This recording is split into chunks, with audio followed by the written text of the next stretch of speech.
So I thank you very much, Nicholas, for coming out to talk to me this afternoon. It's a Saturday, the 18th of September. It was good to see you in San Francisco. And I know you've been very busy working in leadership role, serving as the chairman of the Constitutional Review Committee. And I know that you've also served in previous leadership positions, including being the Speaker of the UNA Council previously. So you have been at the forefront in the trenches of this organization that we all love. And you're continuing to do that. So thank you very much for you and all your volunteership and your sacrifices. We were in San Francisco. I attended the AGM and I observed what transpired, and I know that you guys were working on presenting that draft that you have worked on over the years to us, the members. And unfortunately, it looks like we did not finish what it appears you guys had intended to accomplish in San Francisco. So I'm hoping you're going to, now that you have given me the chance to hear your side, to hear what you, the CRC, has been working on, so that we can present it to the members and also educate them about what this process is all about. So I'm hoping you're going to tell us why this didn't happen in San Francisco, what was supposed to happen and what didn't happen. But before we get into all of that, let me give you the opportunity to introduce yourself, what you do in this organization, and then you can also go into telling us what you intended to tell us here this afternoon. And by us, I mean the UNA members. And then after that, we'll see if we have some questions for you. But thank you again very much for taking this time.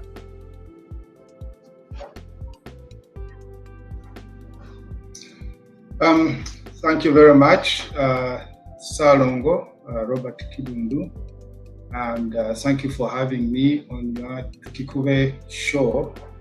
It's a big privilege to come in front of you and access your viewers and the entire UNA community. My name's Nicholas Wako. You did a good job introducing me. I'm the chair or the chairman of the Constitutional Review Committee, in short CRC. And previously, like you mentioned, I was the speaker of the UNA Council. I did that for 2 terms, and then after that, I retired. And then the BOT called upon me to chair the Constitutional Review Committee. And being in a 3-year journey, it has been exciting, exhausting, but we finally did it. And we want to thank all those, especially members who really supported us by attending the meetings and contributing their views and ideas. We also have a very warm gratitude for the leadership, the entire leadership, the BOT that entrusted us with this assignment, the executive, the president and high executive have been supportive, and the UNA Council, which was very, very supportive. They voted for our proposals unanimously.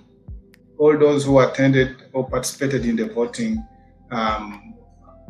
voted yes for us to present these proposals to the annual general meeting, which was scheduled in San Francisco on the Labor Day weekend.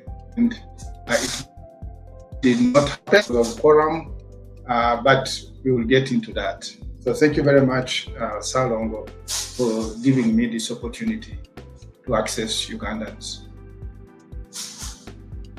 All right, great. So just to recap, so that the members, particularly those who are new to the organization, understand, and just remind those who may have forgotten. You are the Constitutional Review Committee, and you mentioned that it is the board that tapped into you or constituted you. What, in brief, is triggered this? What triggered the Board of Trustees to say we need to review our founding document or the existing document?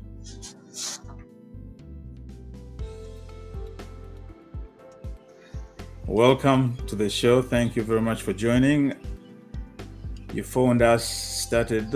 I was talking to Nicholas, but looks like network connectivity, he just dropped. I'm hoping he'll come back online. Yes, so my name is Moses Kanya. I have been with the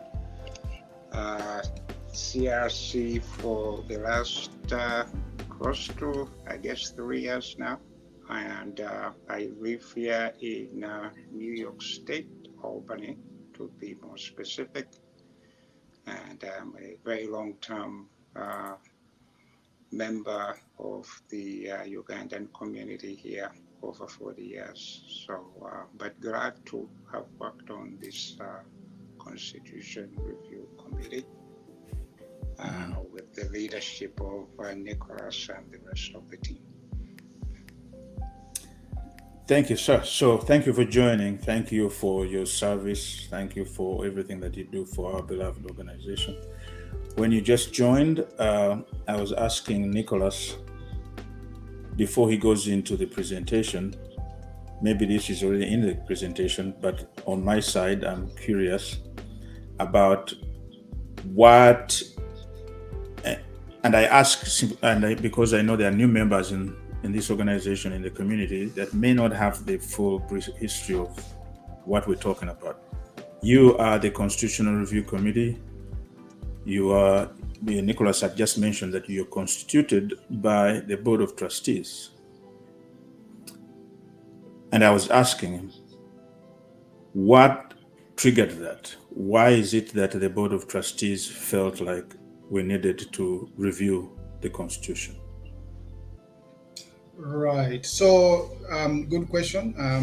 The BOT, the last constitution, or the constitution that is current, was approved in 2010. And a constitution should be a living document. After 2010, a lot of things happened, and changes in community, the demographics have changed, a lot of things have changed, which impacted the proper running of the institution, because the constitution must be at par with the prevailing environment. And so that was one of the motivations, that there was change and we needed to adapt to that change. But then the other thing was that the 2010 constitution was crammed together with the bylaws. So you had a constitution and then you had bylaws. They were all together, and they were not even clear what was a bylaw or what was a constitution. They were all the same.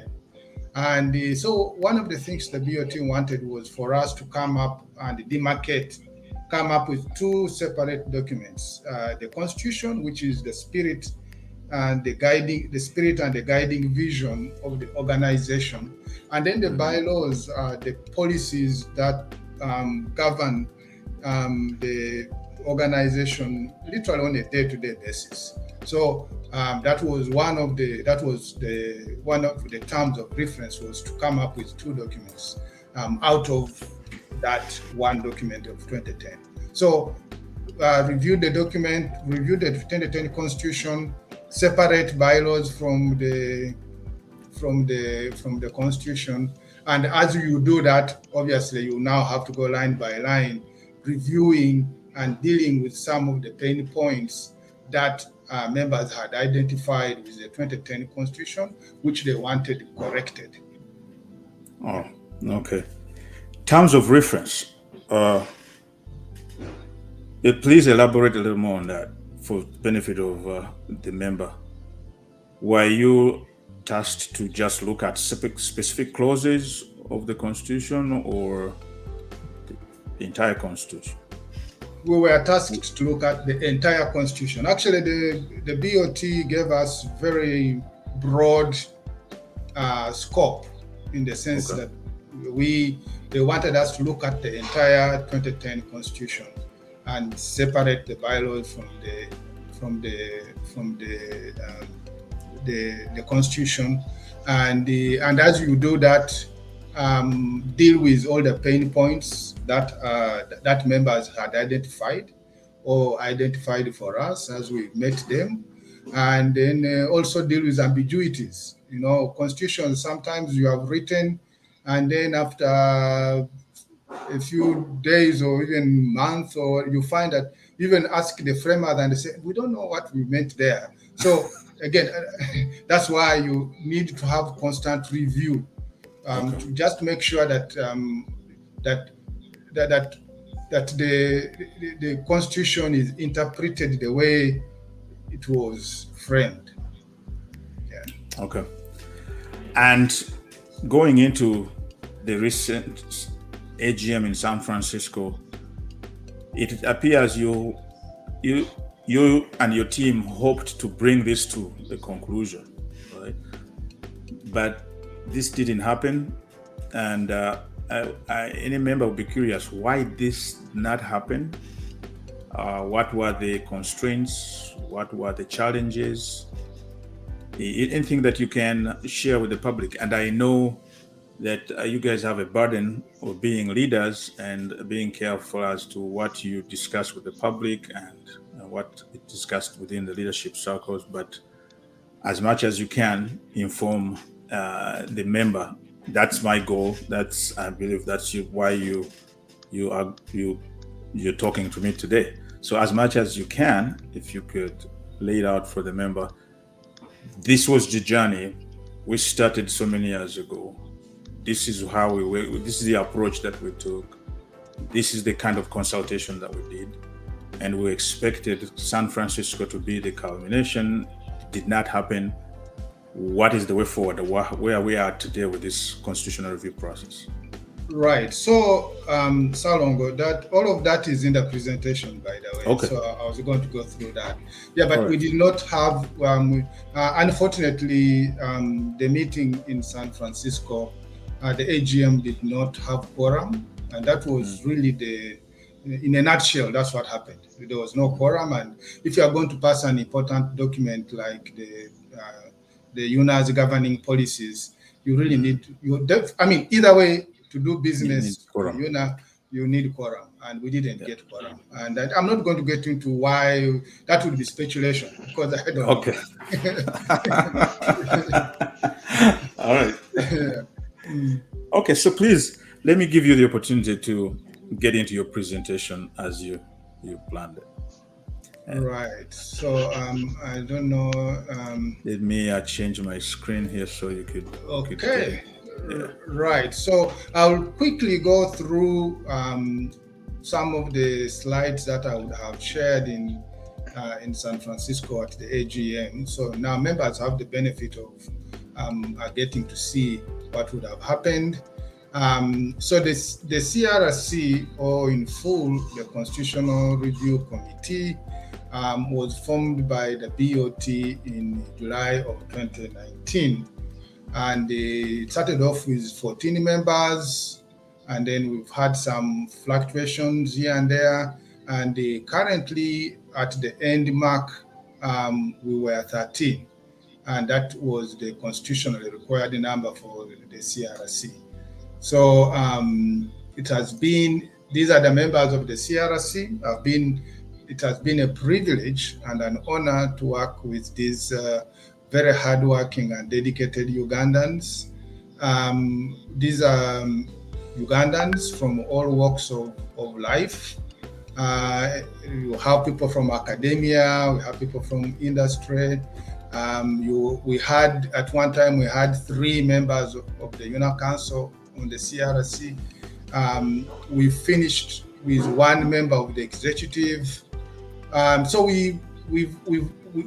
the CRC, as constituted by the BOT, kind of, they looked for a diverse group of Ugandans, and fortunately they actually made the right choice, because I've worked on several committees, and I'm hard pressed to find a committee that has been working so steadfastly and in a very committed way to get the job done. It's coming up with 2 documents and the 30 other associated documents was not an easy thing to do, but it was done because we had very, very capable and able members, and who really put in their time. And Moses, who is on the call, was one of those who actually crafted a lot of articles that in the new proposed constitution.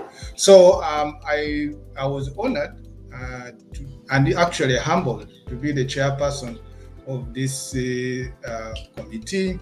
The vice chair was actually not was, is, because it is still there, is Tendo Kaluma, and our secretary, very able secretary, is Samuel Mwanguzi, and then there are several others. And on the call today, we have Dr. Moses Kamya, who is among others, who really worked very hard to make sure that we get these documents out of the to see the light of day. So by the time we went to San Francisco, we had about 150 what we call plenary meetings. And plenary meetings were where the whole of the CRC would meet, and would meet on Sundays at 7 p.m. Central Time. So we had 149 of those meetings since July 2019.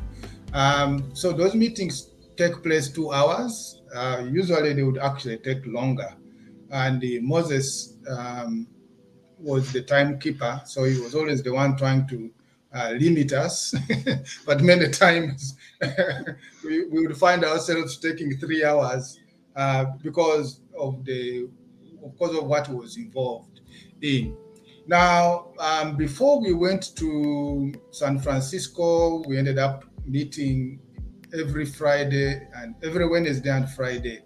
Those were editorial committee meetings, and those were the ones where we now were trying to cross the T's and dot the I's. And for about 2 months, we were having 3 meetings per week. 1 on Wednesday, the other on Friday, and then the plenary meeting on Sunday. So you can see that this needed a lot of dedication and hard work. Then the leadership, the CRC leaders, I mentioned the 3 of them, we would meet as needed, but we met quite frequently. Although most of the decisions were actually carried out in the plenary, so that helped us to only meet as leaders when there were some very crucial things that needed a smaller group to brainstorm. I want to point it out that all our decisions were arrived at by consensus, and by consensus means that we would all agree to an issue at hand, such that we rarely took votes, because what would happen is if somebody raised an issue, we would painstakingly go over that issue and arrive at a decision where we are all satisfied with what we are taking. Because we realized that if you cannot arrive at an agreement within a group of a few people like 13, what would it be like if you were to put it in front of a wider community? Would it really stand the test of time? So we agreed that we would rather spend time discussing and thrashing out ideas. And there are so many ideas. As you can see, this was a committee of very enlightened people who have had their views, but we made sure that all those views would be heard, all those voices would come across before we would agree on anything. So one of the things that we did was we had to reach out to the leaders and members and get their views, because we were just a committee that was supposed to get views and then use those views to deal with the changes that have to be made to the 2010 Constitution. Those are the ones I called the pain points that members had. And then again, since it's been 10 years, members had other ideas on what they wanted to see in a constitution. And so we had to get out to them. Remember, a constitution is a contract pretty much between the governed and the governors. So you all have to agree on how those rules what the rules should be and how they should be applied in order for it to have a meaningful impact. So the meetings we had, especially with the leaders, were frank and candid, and we would tell them, okay, this is what we are proposing. And then they would say, oh no, maybe try this, maybe that's not a very good idea. How about this? How about that? So we met with the all the organs of the UNA, the Board of Trustees, the UNA Council, and then the committees, the RDC, and then we also met with the Electoral Commission. And so after we talked to the leaders and got their views, and actually brainstormed with them, then we started talking to the UNA community. So we talked to local community leaders, and those were leaders of organizations like NAMCA, Twegaite, ICOB. We called them into a meeting and we said, hey, and then the leaders of chapters, like the ones of Dallas and others. So whatever we recognized as a UNA community, we sent them invitations to come and also give us their views. And then we had a town hall, which was actually 2 town halls, which was a discussion opened to all actually all Ugandans in the diaspora, particularly in the US and Canada. And a number of them came. We had 2 of them, and we also thrashed what we were planning, and got their views. And we even had surveys as we were meeting, and they would say, okay, I think this is a good idea. Maybe if you give us these choices, would be the best choice that would go for. So they were very informative meetings.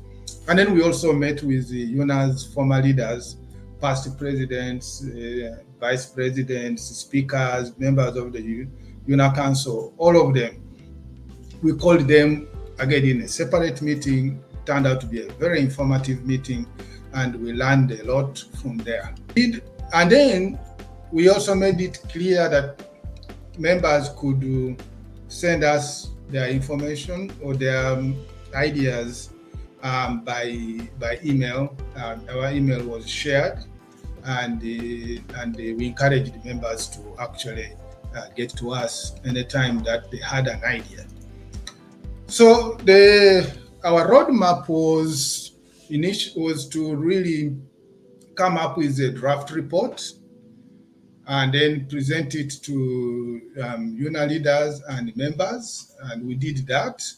Then after we had made that presentation, because when we went to talk to these leaders and made that outreach, we went with a skeleton. That's what we call the draft 1 report. And then we said, okay, this is what we are thinking. and then we tuned it based on feedback from the leaders and the community, and that was what we now called the draft 2, because now we had incorporated the input and feedback from the leaders and members. And then after that, we started working on the standalone documents. Like I mentioned before, we were tasked to come up with bylaws, and bylaws are supposed to be a framework for the leadership to how they run the organization. Because in the Constitution, the bylaws actually define the Constitution. So the Constitution says maybe you will be allowed to eat food. Now the bylaws would come into the detail of how you get that food, how you cook it. So the hows of how that is going to be done are in the bylaws. So this is so, and the thing about the bylaws is that it is an attempt at really making clear what the Constitution is talking about. So they are supposed to throw more light on whatever is in the Constitution. So we worked on that, and most of those bylaws, they had accompanying documents, and those documents, all these documents, by the way, are on the UNA website, and I'll share the website with you. So we put together all those documents, 30 something of them, and then last year in Cincinnati, we presented them to the AGM, and by doing that, we were following a requirement of Massachusetts, the state of Massachusetts. They have a requirement that you cannot make amendments before you present those amendments to the members of the organization. So everything that we planned, that we proposed, we presented them to the leaders and then to the AGM that took place in Massachusetts. So the AGM in Massachusetts actually approved, and they said, okay, we like what you are doing. Can you now move on to the next stage? And that's what. Sorry to interject. I just wanted to make sure that whoever will be listening, you meant to say the AGM in Cincinnati, not Massachusetts. Sorry. The AGM, I'm sorry. Yeah, the AGM in Cincinnati. But we were following the requirements of the state of Massachusetts, where UNA is registered, and which require that you, in order for the amendments to be voted on, they should have been presented in an earlier meeting. So you cannot present and vote in the same meeting. You have to have them during separate meetings. And for UNA, we have only one meeting of members every year. So it meant that we could not vote for them in Cincinnati. We had to vote at the next meeting, which was San Francisco. So at least we handled that.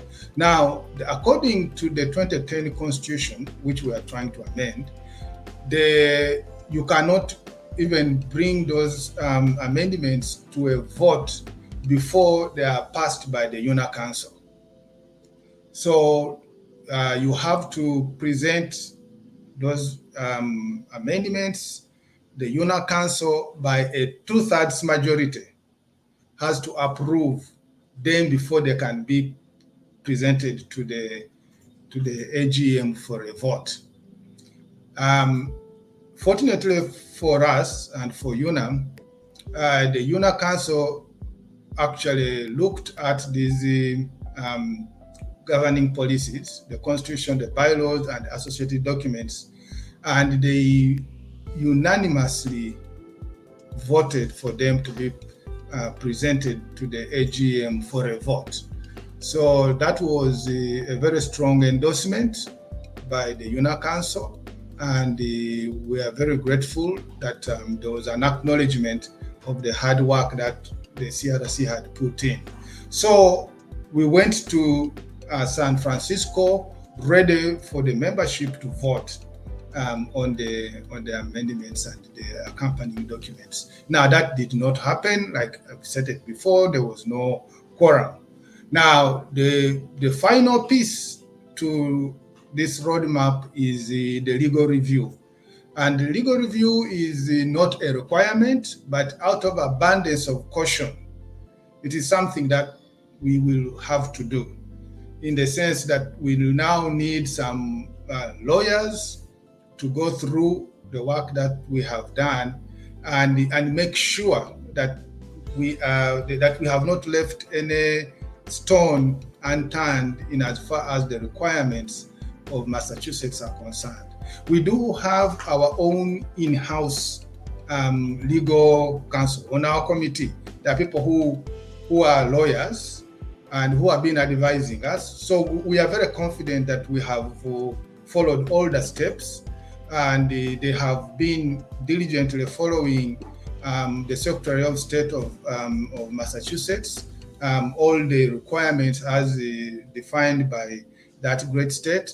And so we have every confidence that we followed all the processes, but out of abundance of caution, we are also going to bring in a lawyer or lawyers to give us a review. But this does not stop us from voting on them. It just means that if there is anything that needs to be changed, it will be handled administratively as an amendment to what will then be a constitution. So we can go ahead and vote for this constitution. And if the legal review comes up with anything that needs to change, then that will be handled normally as a review of the constitution. So so we have pretty much covered everything except for the legal review. So we have posted all these documents on the UNA website. You just have to go to the website. There are about 33 documents that are on the website, and you will find them on the unaonline.org, and we look for Constitutional Review Committee -CRC, and that will take you there. You'll find the proposed constitutional amendments, the proposed bylaws, and about 33 of standalone documents. So it's really everything, all the artifacts that we worked on are now available on the website, and anyone can go and review them and actually familiarize themselves with what this is all about before they can make an informed decision on how to vote, whether to vote for them or not. So, Salong, I'll just quickly rush through what is in this constitution that is different from the 2010. And there is a number of things, and the best thing really is for members to go online and read and access these documents and read for themselves. But this is just to help those viewers who might quickly want to know what is there before they can run there. And then this document of suggested changes, the highlights of the suggested changes, is also on the website. So you can go and go through it, and if you find something that is of interest, particular interest to you, you can go to that particular article and read more on what that is all about.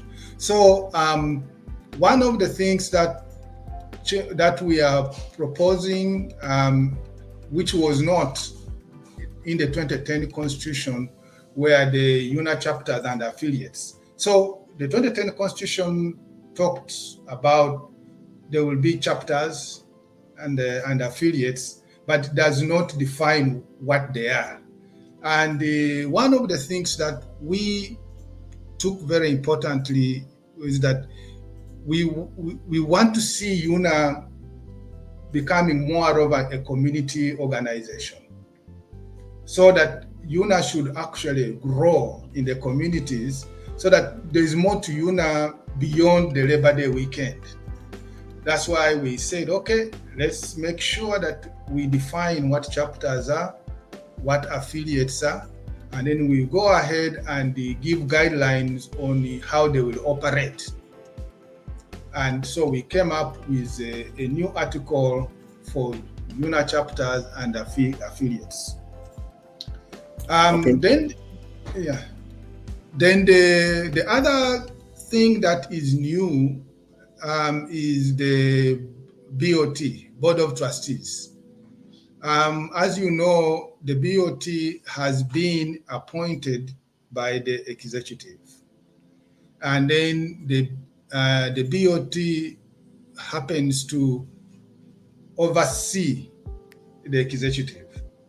And there has been some friction, and many members pointed to the fact that, you know, it can be very difficult to supervise someone who appointed you, and we who have been in UNA long enough have actually seen those things play out, and there has been sometimes some very bad blood between the BOT and the executive, and so members came up and said, hey, you have to do something about it. And so what we have proposed and was that the BOT, one, every member of UNA can apply. So we have said any member of UNA can apply to be on the BOT. There will be a BOT search committee that will actually look at all the applicants and vet them based on the eligibility criteria. And that search committee is composed of it is actually led by the executive, and it's composed of members from the UNA Council and the BOT, which, I mean, it's basically the UNA Council and the executive, and then the Electoral Commission is also represented. So they'll go through. Their job is just to make sure that you have all the qualities required. And then once they have vetted these individuals who have applied, they send their names to the UNA Council, and then the UNA Council will vote on them. So again, right now, the UNA Council is the one which approves the nominations by the executive. So this is still a similar kind of process. The only thing is that at the upstream, you are going to have, or you are opening it to any member not to apply if they feel like they qualify. And now, if you fail to get enough people to get on the BOT, then we'll get back to the original process where the president nominates. But first, we want to give a chance to any Ugandan or member of UNA who qualifies and is interested to take a shot at getting there, and then the final approval will still be the UNA Council, as has always been. So that's going to be kind of different, and members can go and look at Article 9.4 to be exact, to know more about the process of how to elect UNA BOT members. Then one of the other things is that we are requiring the BOT to develop a mission and vision of the association. We don't have one, and we are requiring that they should do that. And then the other one is on the executive. There was a lot of concern that our children who come, especially for the convention, are not well catered for, and that we do not have enough programs to cater for the children. So, and then also the youth, a good number of them it looks like maybe we don't focus a lot. In San Francisco, I was very much encouraged by the fact that the youth were really given a center stage, and Right. kudos to the executive for doing that.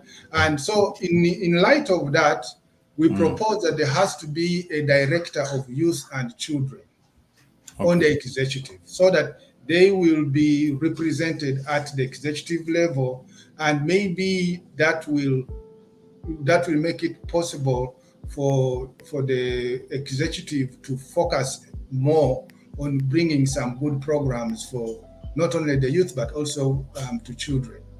And then in the UNA Council, we expanded the role of the youth representative. We now have, we say they are going to be representing the youth and children. Again, we want to make sure that from a very tender age, we are nurturing these children to be the future leaders of UNA.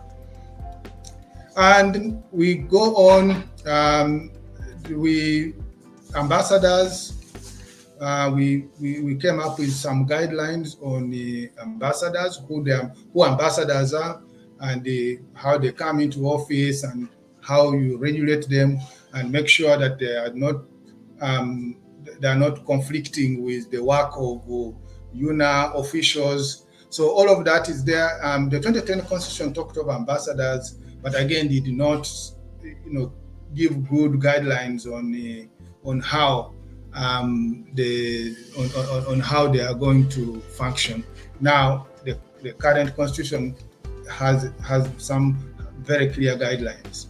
And then we also came up with the added eligibility requirements for members of the executive, and even how you can remove them from office, not only the executive, but also internally elected leaders on the BOT and the UNA Council. So there is a process that we have proposed on how they can actually be removed. And then this is going to be again kind of new, but we think it will work for the good. We are proposing a transition period after the elections. So we go through the electoral process as we do now, and a leader is announced on that day in the ballroom on Sunday, like we do now. But what we are proposing is that they get into office after a period of time. They don't get into office immediately. So what will happen is there's going to be handover, and every organ of UNA will start the handover process and prepare the new leaders on where the accounts are, where the budgets are, what the budget is, things like that. Because we had a lot from, especially from the executive. There were always complaints that, hey, nobody handed us anything. Right. Just to come and then you are starting from nowhere. From nowhere, and the people who are supposed to show you have gone, and you can imagine, after campaigning for so many years, then you get into office, and then before you can even rest, you have to start running an organization without much guidance. And we've had this consistently, and so we are proposing a transition period whereby there has to be a clean and a proper handover. So again, the details are in the documents, and I'm highlighting some of these things so that you can be guided on where to go and what to look for, because you can read this for yourself. And then, and again, I'm just going to what is really new. So we've come up with some 3 new standing committees. The BOT Search Committee, the one I told you, talked about previously. And then we are also having a convention organizing committee. Now, the convention organizing committee is really pretty much formalizing what already happens now. Every time you are having a convention, there is the executive working with a local team on the ground and working with other UNA leaders to actually make the convention happen. So in practice, it is already happening, but we just formalized it and said, okay, let there be clear that this is in existence, so that it's not done in an ad hoc manner, but it becomes established practice, such that you don't want a situation whereby one executive does this, another executive does the other thing. Well, so that's the reason why I wanted to formalize it, so that all executives know that, yeah, we are going to have a convention organizing committee. Fortunately, they have all been doing the same thing, but you never know. That's why we put some of these guidelines. And then there is going to be a convention host city selection committee. So there will be a committee, again, composed of UNA leaders. That's the executive, the UNA council, the BOT, who will be selecting the host cities ahead of time. So we took a model out of the Olympics, whereby the host city 4, 5 years or 8, even longer years ahead of time. So and again, there was a lot of complaint from members who felt like maybe there is a bit of manipulation about where the host city is going to be. So what we are proposing is the first administration, when this constitution is approved, is going to come up with 4 cities where the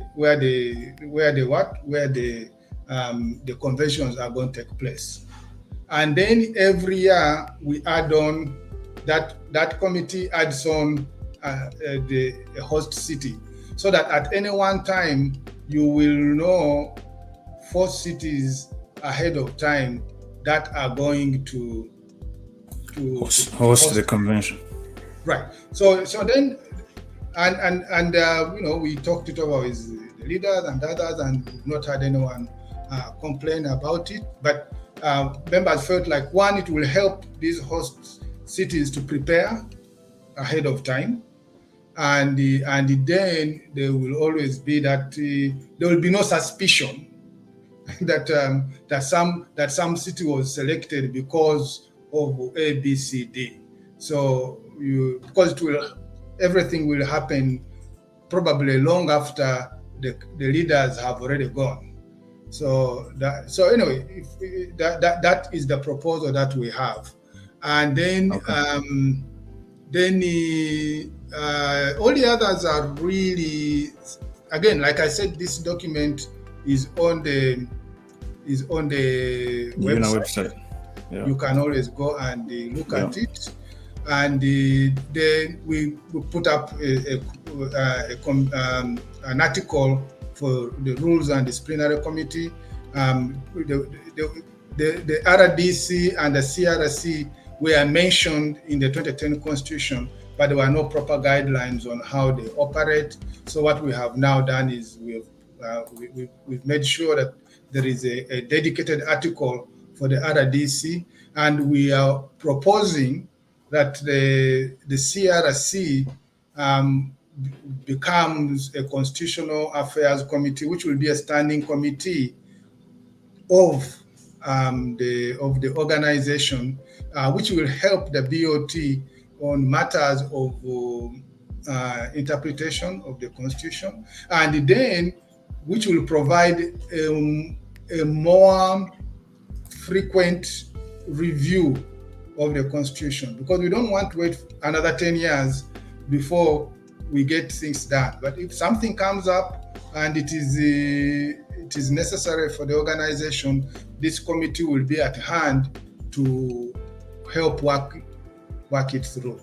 So viewers, that is what is proposed in the 2022 Constitution as amended, as an amendment to the 2010. And we agreed as leaders in San Francisco that we were going to have a special meeting of members within 1 month. We are going to have a special meeting, and that special meeting will discuss these proposals and vote on them. So our request is when the BOT comes up with a date, that all members will be able to attend this meeting so that we can all work together on whether we vote for them, and you can vote whichever way you want. But most importantly, go to the website, and Salongo, thanks for highlighting that. Go to the website and look at these amendments and be informed before you come for the meeting that we shall be having, and that the UNA leaders will be publishing soon. So thank you very much, Salongo. That is the presentation that I had for you and our esteemed viewers. All right. Thank you very much, Nicholas, for that detailed rundown of the process as it is. And it's a lot of work. Evidently, you guys have put in a lot of time. So once again, I'd like to think that many of the members, if not all of them, appreciate all your efforts. While you're making the presentation, Fred, I don't see a last name, but I hope he's hearing us. Maybe he had challenges with his camera, but I see that Fred tried to join. Fred Biavaje. Maybe, yeah, okay. Yeah, Like that may must have be had Fred challenges. Biavaje. Yeah. Mm-hmm. But before I go into my last questions, I don't know if Moses had anything to say.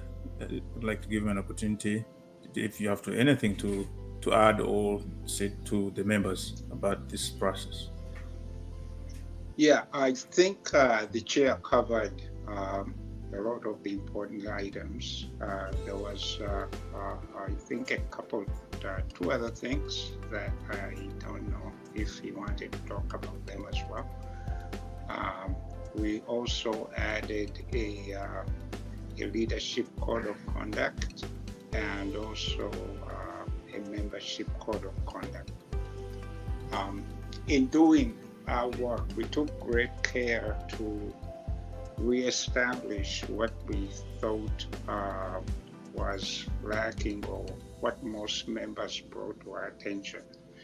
And that was regaining the trust of the leadership and the between the leadership and the members. So the work that the chair has gone over, we took great care to ensure that in crafting these articles or revising these articles, we were mindful to ensure that, what we did would bring back that trust that we had in several forums, which most members thought to be lacking, and also ensuring that we build in controls for greater accountability for the accounting for the funds that come into UNA,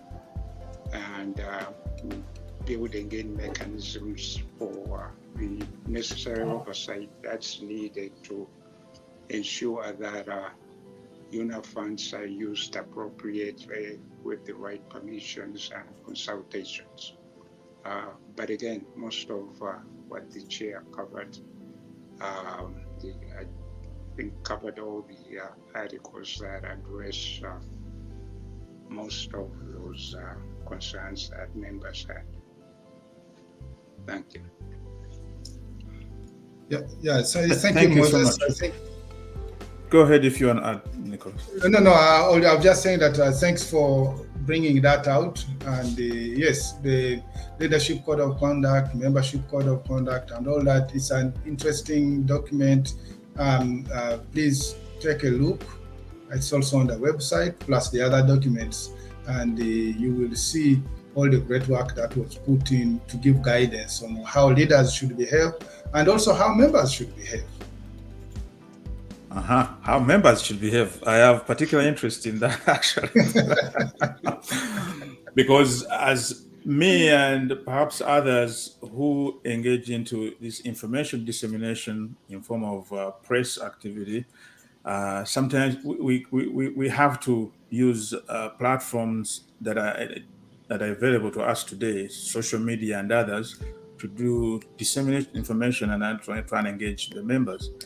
But you worry that that maybe the new disciplinary rules that are not yet very clear to a lot of people, that you may end up being stifled, because anytime you bring up a subject or a topic that may be contentious, sometimes the warning comes quickly that, well, we have bylaws, be careful, that sort of a thing. So I don't know if you guys have anything to say about that. Yeah, I'll let Moses speak to that.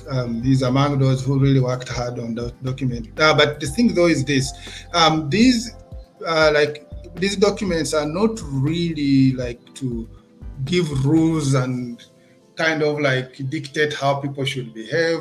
No, not really. I think to a very large extent, all they are really doing is to make sure that actually the members' rights are heard and they are voiced, but in an atmosphere and in an environment that is not only conducive, but that is helpful. So members have every right to question their leadership, hold the leaders accountable, and the leaders cannot hide behind bylaws and the Constitution to ignore members. So it's not just members' code of conduct, but also members' rights on what they should do, what they expect as a member, the privileges. And Moses, if you had something more, you can add on. Yeah, and as as the chair said, this contract is basically spells out the rules of engagement, which between the members and the organizations. The members make the organization what it is. And they need to be transparency and understanding of what comprises acceptable behavior on the part of the governing bodies and the members. So if you have that transparency, which we spelled out clearly in the rules and disciplinary article, then there should be no confusion as to what constitutes it's very clear what constitutes acceptable behaviors and gives guidance on how folks should engage with each other within the organization. And there should be no surprises when something happens, because everything is spelled out up front. It's not at the end when somebody does something and says, geez, I didn't realize this was unacceptable behavior. And then that causes the problems of folks feeling that they are being picked on. But this time, everything is up front, spelled out, what constitutes, what would be punitive. But it's all in good, the intent is good to ensure that, folks are not disciplined or punished for things that they shouldn't be. Yeah, exactly. Yeah. So. All right, good. Thank you. Perhaps this will be my last one. About the review, the constant need to review what are the protections that will prevent some from abusing this? Meaning, we don't like this article, we're going to make sure it's reviewed and it's changed back to what we want it to be. And we doing it so regularly, or what do you guys think? And I haven't read it, and I'm asking because I haven't read that specific one. But is there a burden that what has to be met before you trigger a review? Because the moment you mentioned it, I worried about abuse, meaning some executive comes in or somebody from another body doesn't like an ad and they think they're going to try and initiate a drive to review it and change it to make it what they want it to be. Right. So, and that's a great question, and thanks for giving me an opportunity to explain further on that. So, we do have two sets of governing documents that UNA is going to have after, and if these proposals are approved. There's the Constitution. Now, the Constitution has a much higher burden of modification. Amending the Constitution is going to be as hard as it is now. There is a process that has to be followed, and that process is not an easy one, and it's not something that will take a short time. So there is every assurance that the review process for amending the Constitution is actually going to be just as hard, if not harder. And I don't think it will be easy for someone just to come up in a trivial way to actually do it. What will happen is they will have to go through the UNA Council, and then they would also have to go to the AGM to make those amendments to the Constitution. The other set of documents are the bylaws and the associated documents. Those are really like governing policies on a day-to-day basis. They're really administrative. Okay. And those are the ones that we pulled away from the Constitution and gave them as bylaws, and they have a lower burden, such that now those ones can be changed within the leadership and the UNA Council. So the UNA Council can approve those kind of administrative changes without necessity of going through that process of going to the AGM.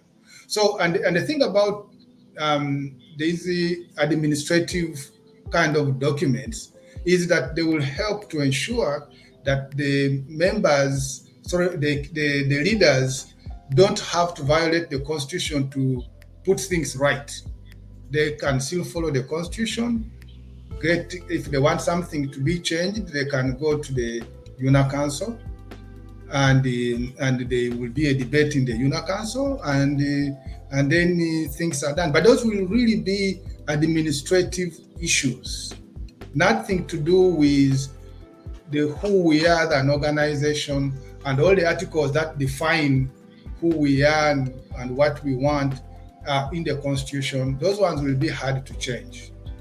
But how the executive does its work, and the BOT and the others, those are the ones which will be changed a lot more easily. But that's why you now need a Constitutional Affairs Committee to help guide that process, all those processes. Okay, got it. Thank you very much. Thank you for that, very much for that explanation. I appreciate it.